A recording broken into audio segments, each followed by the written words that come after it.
अरे दोस्तों, बहुत बहुत स्वागत है आपका अपने चैनल यूजीसी नेट सहायक दर्पण में। जैसा कि आपको पता है कि इस चैनल के माध्यम से हम इंटरनेट जेआरएफ से टीजीटी पीच तैयारी करते हैं। फ्रेंड्स, आज की क्लास बहुत इंपॉर्टेंट है क्योंकि आप देखेंगे कि इकाई 1 में हमारे लिखा है, दिया हुआ है यह टॉपिक। ठीक है, ये टॉपिक कैसे मिलता है कि जब हम हिंदी भाषा का प्रयोग पढ़ते हैं तो वहाँ पर लिखा है कि उसके विविध रूप मिलते हैं। उसका हिंदी भाषा का बोली, मानक भाषा, राजभाषा, राष्ट्रभाषा, संपर्क भाषा, संचार माध्यम और हिंदी, साथ ही साथ हिंदी की संवैधानिक स्थिति। तो हिंदी की संवैधानिक स्थिति के अंतर्गत हम थोड़ा सा ये देखने वाले हैं कि किस कौन सा अनुच्छेद है जो किस भाषा से बिलोंग करता है, किसका किससे संबंध है। तो हमने कुछ इस तरह से इसको रखा है समझाने के लिए, और बहुत ही बेहतरीन क्लास होने वाली है, इसलिए बिल्कुल वीडियो के साथ बने रहें और पूरी क्लास देख कर जाएं। यदि यह क्लास आप देख लेते हैं तो राजभाषा ऑफिशियल लैंग्वेज से बनने वाला 343 से 300 तक 51 तक का पूरा डाउट आज आपका क्लियर करने वाली हूँ। चलिए बात करते हैं कि राजभाषा क्या है। तो राजभाषा का मतलब है राजकाज, अर्थात राज्य के कार्यों में प्रयुक्त होने वाली भाषा। ठीक है, आगे थोड़ी सी हम बात करते हैं। अब मैं आपसे पूछूंगी कि बताइए हमारे भारत की राष्ट्रभाषा क्या है ना। तो आप कहेंगे हिंदी, जो लोग जानते हैं वो नहीं कहेंगे, जो नहीं जानते हैं वो कहेंगे हिंदी। दरअसल बता दूं, हिंदी हमारी राष्ट्रभाषा नहीं है ना। राष्ट्रभाषा फ्रेंड्स कोई भी नियुक्त नहीं की गई थी, हिंदी राजभाषा है। और अन्य कई राज्यों ने हिंदी को ही अपनी राजभाषा प्रमाणित किया है। तो कई राज्यों में इसको शामिल करने के कारण या इसको ज़्यादा से ज़्यादा संख्याओं के बोले जाने के कारण ही इसको हम कह देते हैं कि राष्ट्रभाषा है। कई राज्यों में ये सम्मिलित की है इसलिए, लेकिन हिंदी हमारी राष्ट्रभाषा नहीं। राष्ट्रभाषा कोई भी भाषा अभी घोषित नहीं की गई है। ठीक है, हिंदी हमारी केवल राजभाषा है ना। बात करते हैं कि मुंशी अयंगर फार्मूले के अंतर्गत 14 सितंबर 1949 को हिंदी को राजभाषा का संवैधानिक दर्जा दिया गया। तो ये भी इम्पोर्टेंट है कि 14 सितंबर 1949 को हिंदी को राजभाषा का दर्जा दिया गया, और इसी वजह से हिंदी दिवस मनाया जाता है 14 सितंबर को। अब हम देख लेते हैं कि संविधान का भाग 17 आर्टिकल यानी अनुच्छेद 343 351 के अंदर, तो यहाँ पर हम क्या देखने वाले हैं कि जो संघ की भाषा है वो अनुच्छेद 343 से 344 में वर्णित की गई है। फिर प्रादेशिक भाषाओं को 345, 346, 347 आर्टिकल में रखा गया है। फिर हाई कोर्ट और सुप्रीम कोर्ट की भाषा की बात कही गई है 348 349 में, कि हाई कोर्ट और सुप्रीम की भाषा क्या होनी चाहिए, हिंदी होनी चाहिए कि अंग्रेजी होनी चाहिए, इनके कार्य काज क्या होने चाहिए।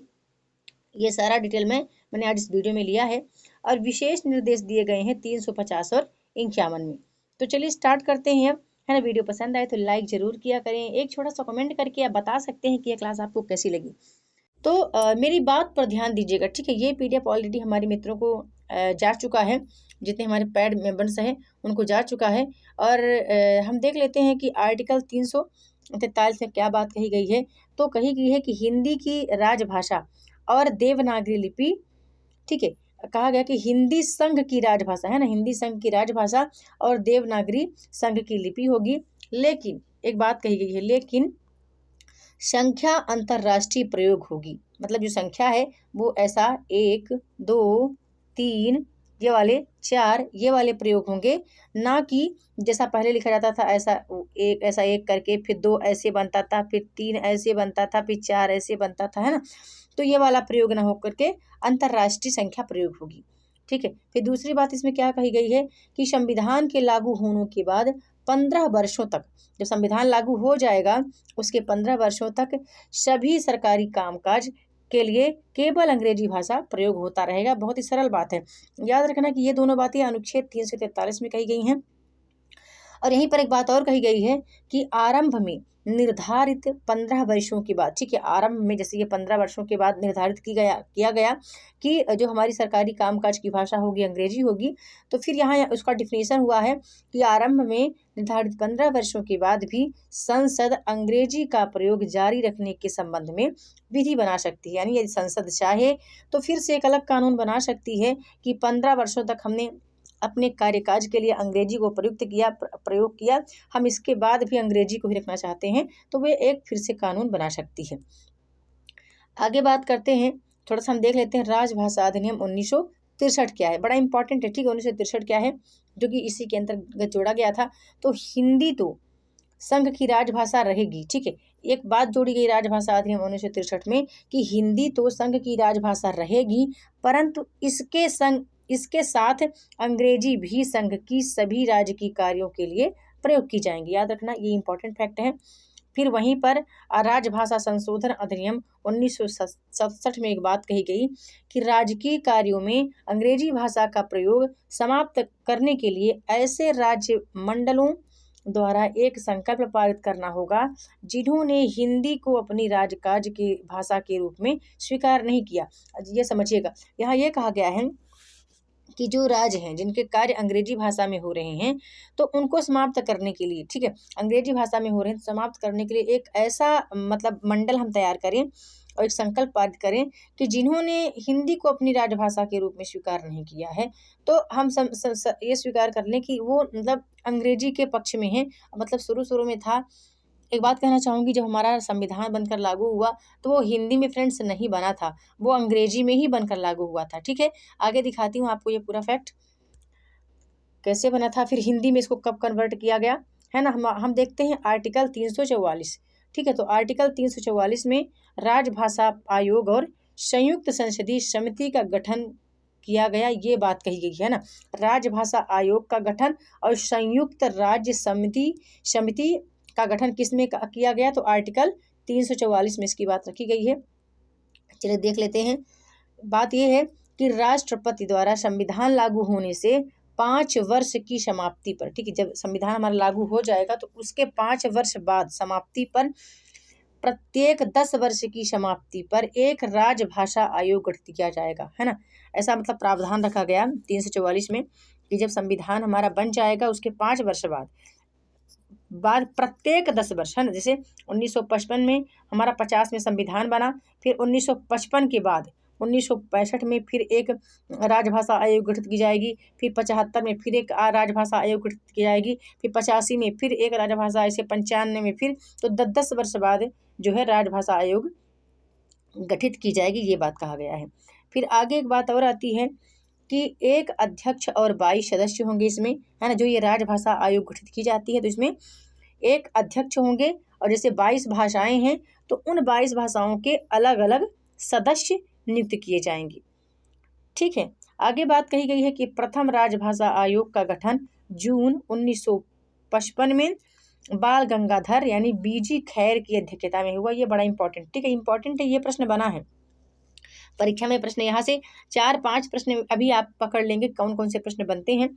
तो एक ये प्रश्न बनता है कि जो प्रथम राजभाषा आयोग का गठन किया गया था तो कब किया गया था और किसकी अध्यक्षता में किया गया था, तो इसका उत्तर आपको यहाँ पर मिल गया है, ठीक है।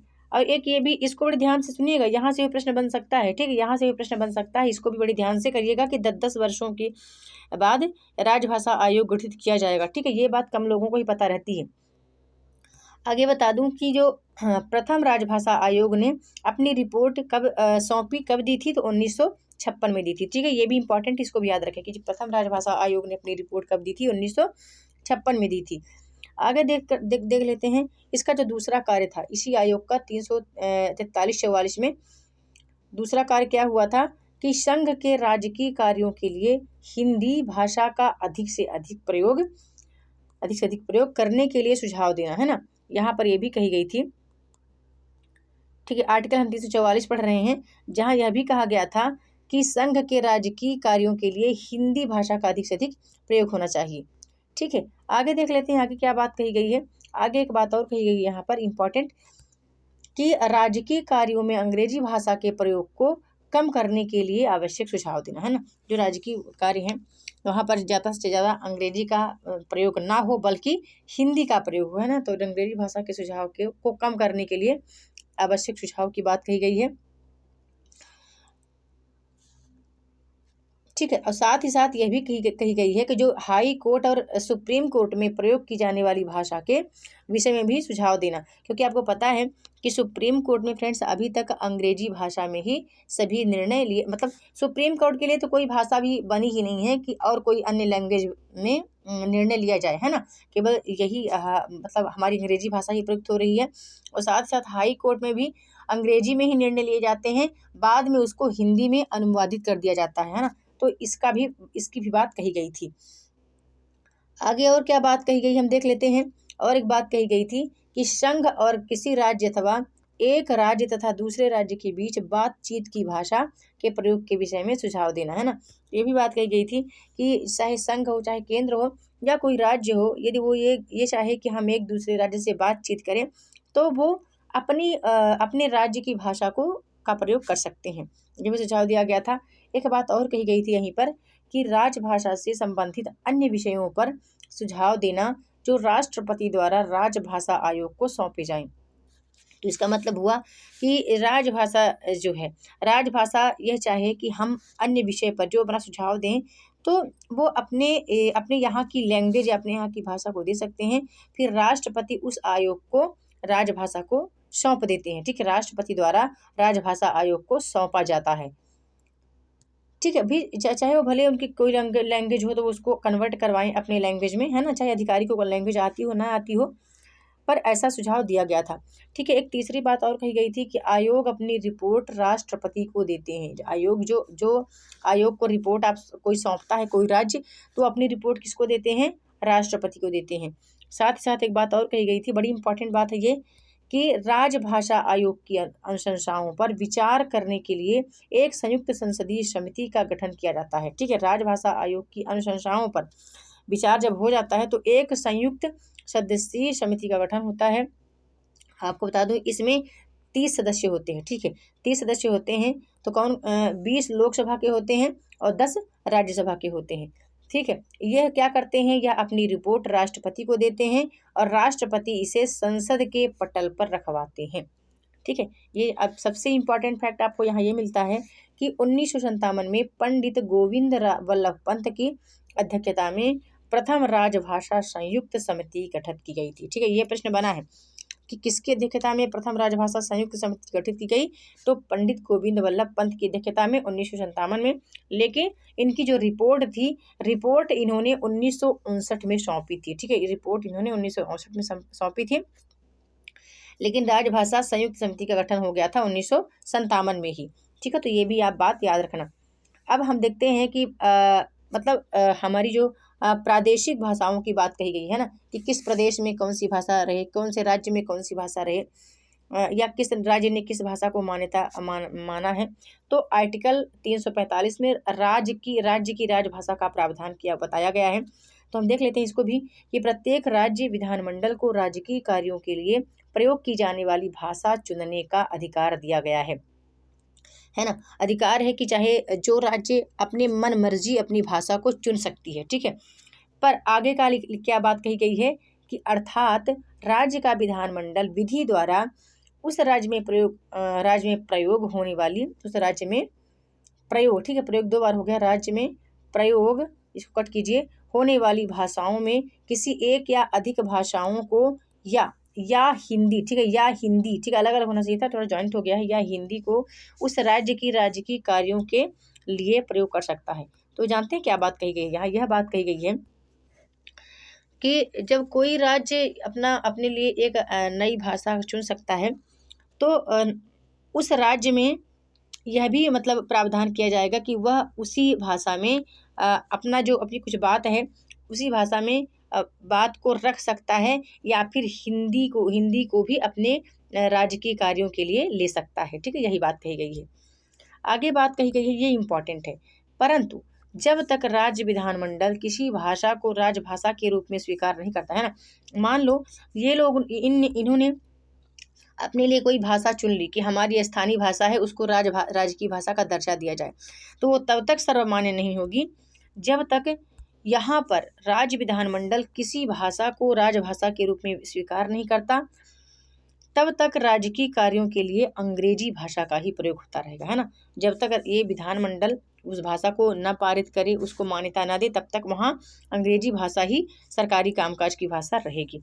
अब हमने देखा कि 9 राज्य ऐसे थे, ठीक है, 9 राज्य ऐसे थे, उत्तर प्रदेश, उत्तराखंड, मध्य प्रदेश, छत्तीसगढ़, बिहार, झारखंड, राजस्थान, हरियाणा, हिमाचल प्रदेश, इन्होंने हिंदी को अपना राज्य की भाषा बना लिया। यह हिंदी ही यहाँ की सरकारी कामकाज की भाषा है।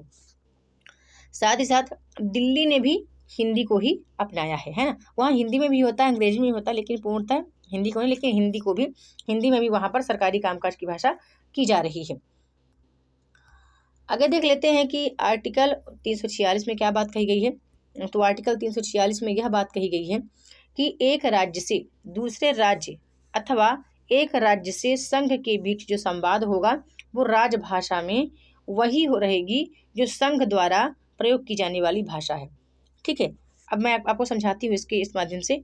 मगर दो या दो से अधिक राज्य आपसी समझौते से अन्य भाषा को संवाद के रूप में प्रयोग करने के लिए प्रस्ताव पारित कर सकते हैं। तो इसकी बात यह है, जैसे मान लो एक राज्य है और इस राज्य से वो बात संवाद करना चाहता है, तो वही भाषा प्रयोग करेगा जो जिसे मतलब अभी वही भाषा प्रयोग करेगा जो यहाँ पर लागू है। ठीक है, एक राज्य है जो केंद्र से संवाद करेगा तो तभी आप कर पाएंगे जब यहाँ की भाषा हिंदी या लैंग्वेज होगी, है ना। ऐसा नहीं कोई मराठी है, कहीं पर तेलुगु है या कोई और भाषा लगी हुई है, तो आप उस भाषा का प्रयोग तब करेंगे जब यहाँ पर आपको प्रस्ताव मिल जाएगा, है ना, कि आप इस भाषा का से में अपना आवेदन, अपना जो भी ज्ञापन दे सकते हैं।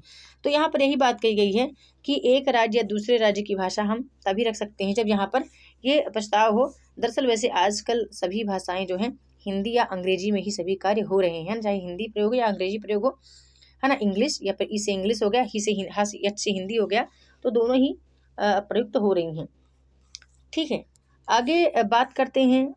जिससे मान लो भी यहाँ पर आ गया प्रश्न आ गया कि 346 में क्या प्रावधान किया गया है, तो आप याद रखिएगा कि आप तो ये वाला फैक्ट पहले बात याद करो। ठीक है, इसको आप पहले अच्छे से याद कर लो। ये जो मैंने यहाँ पर चार्ट दिया है, इस चार्ट को याद कर लो पहले आप कि प्रादेशिक भाषाएं की बात कही गई है 345, 46, 47 में। संघ की भाषा की बात कही गई है 343, 44 में। हाई कोर्ट और सुप्रीम कोर्ट की भाषा की बात कही गई है कौन सी भाषा 48, 49 में। और विशेष निर्देश यहाँ दिए गए हैं। तो ये आप याद कर लोगे तो यहाँ पर आपको बहुत ज़्यादा सरलता हो जाएगी। ठीक है, बहुत ज़्यादा आपको बातें सरल लगने लगेगी। तो यहीं पर हमने 346 में ये बात बताई है आपको, और जब आप इस PDF को पढ़ेंगे तो आपको और भी समझ में आ जाएगा। 347 में क्या बात कही गई है कि अगर किसी राज्य की जनसंख्या का पर्याप्त भाग, बहुत सरल लिखा है, सबसे सरल यही है 347। किसी राज्य की संख्या का पर्याप्त भाग अपने द्वारा बोली जाने वाली भाषा को मान्यता प्रदान करवाना चाहता है तो राष्ट्रपति निर्देश दे सकता है ना। तो ये सबसे सरल यही वाला है 347 कि उस भाषा को राज्य में सभी जगह या उसके किसी भाग में राज्य की मान्यता प्रदान की जाए। मतलब कोई व्यक्ति चाहता है कि हमारे राज्य में कोई हमारी फला भाषा है जिसको आप केवल एक छोटे से भाग पर या में ही लागू कर दें या सभी राज्य में, है ना, जितना मतलब सभी हमारे जो राज्य है उस राज्य में लागू कर दें, तो राष्ट्रपति इसके लिए अनुमति दे सकता है। लेकिन वहाँ की जो संख्या है मतलब पूर्ण जनसंख्या हो, यानी जनसंख्या का बहुत बड़ा भाग इस बात की मांग करे, तभी ये पॉसिबल हो सकता है ना। आगे बात 348 में क्या कही गई है। आर्टिकल 348 में कहा गया है कि सुप्रीम कोर्ट और हाई कोर्ट की सभी कार्यवाहियां अंग्रेजी में होंगी। संसद को अधिकार है कि वह विधि बनाकर इसे बदल सकती है। यानी अभी तक तो हाई कोर्ट, सुप्रीम कोर्ट की जो कार्यवाही अंग्रेजी में हो रही हैं, यदि संसद भविष्य में चाहे तो एक अलग से कानून पास करके ये भाषा को बदल सकती है। फिर यहाँ पर कुछ नोट दिए गए हैं। राजभाषा अधिनियम 363 के अनुसार क्या कहा गया है कि सुप्रीम कोर्ट में हिंदी भाषा के प्रयोग संबंधी कोई व्यवस्था नहीं की गई। जैसा कि मैं स्टार्ट में ही बोली थी कि जो सुप्रीम कोर्ट है इसके लिए अभी कोई व्यवस्था ऐसी नहीं की गई है कि इसकी कौन सी भाषा होनी चाहिए। ठीक है, फिर नोट एक और है कि राजभाषा अधिनियम 1963 में एक बात और कही गई है कि यदि राज्यपाल, ठीक है, यदि राज्यपाल के द्वारा राष्ट्रपति से पूर्व अनुमति प्राप्त हो जाए तो हाई कोर्ट की कार्यवाही हिंदी भाषा में संचालित हो सकती है। ठीक है, क्योंकि हाई कोर्ट की जो कार्यवाही है बेटा वो अंग्रेजी में ही होती है, तो हो सकती है, परंतु हाई कोर्ट के निर्णय आदेश अंग्रेजी में ही होंगे। लेकिन हाई कोर्ट के जो निर्णय हैं, आदेश हैं, वो अंग्रेजी में ही होंगे और भी अंग्रेजी में ही होते हैं। उसका अनुवाद करके हिंदी में उसको प्रस्तुत किया जाता है। ठीक है, आगे देख लेते हैं। एक बात और कही गई है कि संसद और राज्य विधानमंडलों में लाए जाने वाले विधेयक, अधिनियम अथवा नियम अंग्रेजी भाषा, जो मतलब संसद और विधानमंडल अपने कुछ नियम बनाती है, वो किसमें, वो अंग्रेजी में ही बनाती है। ठीक है, तो ये अंग्रेजी में ही बनेंगे, ऐसा निर्देश दिया गया किसमें, आर्टिकल 348 में बात कही गई है। ठीक है, 48 में बात कही गई है। जब आप इसको पढ़ेंगे पीडीएफ को, तब आपको बहुत अच्छा लगेगा पढ़ के, कितनी सरलता इसमें लिखी गई है। ठीक है, अब एक बात हमने यहाँ पढ़ ली कि जो संसद है उसके राज्य विधानमंडल में लाए जाने वाले जो नियम कुछ पारित किए जाएंगे अंग्रेजी में होंगे, साथ ही साथ राष्ट्रपति और राज्यपाल के द्वारा लाए जाने वाले अध्यादेश भी अंग्रेजी भाषा में ही होंगे। तो ये बात कही गई 48 में। 349 में फ्रेंड्स वही बातें कही गई जो हमने 48 में जिक्र किया है, लेकिन 349 का जो बात है वो किसके लिए, 1965 के लिए मान्य थी। ठीक है, 349 आर्टिकल 349 पूछा 1965 के लिए मान्य था, तो मुझे नहीं लगता यहाँ से प्रश्न बनना चाहिए, है ना। आगे देखते हैं कि 350 में क्या है, ये इंपॉर्टेंट है। 350 में क्या बात कही गई है कि प्रत्येक नागरिक अपनी समस्याओं के समाधान के लिए संघ या राज्य के किसी अधिकारी को ऐसी किसी भाषा में आवेदन कर सकता है जो भाषा संघ या राज्य में प्रयोग की जाती है। ठीक है, चाहे मतलब देखो, मतलब कोई नागरिक है अपनी समस्या को राज्य के किसी अधिकारी को अपनी भाषा में आवेदन दे सकता है। ठीक है, लेकिन वह भाषा संघ या राज्य में प्रयोग की जाती है, ऐसा नहीं कोई भी भाषा ला के रख दे, जैसे हिंदी, अंग्रेजी, मराठी, मतलब मलयालम, केरल, कन्नड़ जो भी हैं, तो किसी राज्य में भाषा प्रयोग की जाती हो, फिर चाहे वो अधिकारी को भाषा भले ना आती हो, वो अधिकारी उस भाषा को अनुवाद करवा करके और इनके निष्कर्ष को, इनके समस्या को निराकरण करेंगे, है ना। वहीं पर एक बात कही गई है आर्टिकल 350A में, जो कि 7वां संविधान संशोधन 1956 में बात कही गई थी कि प्रत्येक राज्य अपनी अल्पसंख्यक वर्ग के बच्चों को प्राथमिक स्तर पर उनकी मातृभाषा में शिक्षा उपलब्ध कराने की व्यवस्था करेगा। ठीक है, बड़ा बहुत सरल बात है। ठीक है, 350 ही है, 350 में ये बातें कही गई, इसको हमने बताया। 350 में ये भी परीक्षा उपयोगी महत्वपूर्ण है कि ये 350A में कही गई। ठीक है, आप याद रखना, ए में कही गई है, कभी सब पूछ लिया जाए तो 7वां संविधान संशोधन में इसको जोड़ा गया है 1956 के तहत, है ना, कि यदि वहाँ के जो अल्पसंख्यक वर्ग के बच्चे हैं तो उनकी शिक्षा मातृभाषा में ही उपलब्ध कराई जाए। फिर एक बात और कही गई कि राष्ट्रपति यदि चाहे तो जब भी उसको ऐसा प्रतीत हो, ऐसा लगे, तो वो भारत में रहने वाले भाषाई अल्पसंख्यक वर्गों के लिए एक आयुक्त यानी एक कमिश्नर नियुक्त कराने का प्रावधान भी करा सकता है। ठीक है, अनुच्छेद 351 में क्या बात कही गई है कि संघ का यह कर्तव्य है कि वह हिंदी भाषा का प्रसार और उसका, ठीक है, उसका विकास करे। उसका यहाँ पर विकास होना था, मतलब विकास नहीं लिखा है, विकास होना चाहिए था। ठीक है, उसका विकास करे। ठीक है, आगे बात कही गई है, इंपॉर्टेंट बात रखी है मैंने, तो हमने देखा यहाँ पर आर्टिकल 351 तक ये तथ्य हमारे पास प्रस्तुत किए गए। अभी इम्पॉर्टेंट ये है कि वर्तमान में संविधान की 8वीं अनुसूची में 22 भाषाओं का उल्लेख किया गया है, जबकि मूल संविधान में केवल 14 भाषाएं थी। ये भी इम्पॉर्टेंट है परीक्षा की दृष्टि से। फिर एक बात कही गई है कि जब 21वां संविधान संशोधन अधिनियम 1963 लागू हुआ, तब सिंधी भाषा को जोड़ा गया, तो यह संख्या 14 से 15 हो गई। फिर 71वां संविधान संशोधन 1992 में कोंकणी, मणिपुरी, नेपाली को जोड़ा गया, यानी 3 भाषाएं और जुड़ी, तो ये संख्या 18 हो गई। फिर जब 92वां संविधान संशोधन अधिनियम 2003 में लागू हुआ, तो जिसमें मैथिली, बोडो, संथाली और डोगरी 4 भाषाओं को जोड़ा गया, तो ये जब जोड़ा गया तो ये भाषाएं 22 हो गई, है ना। एक चीज़ आपको और याद रखनी है कि यहाँ पर एक बात आप याद रखना फ्रेंड्स, बात ये याद रखनी है आपको,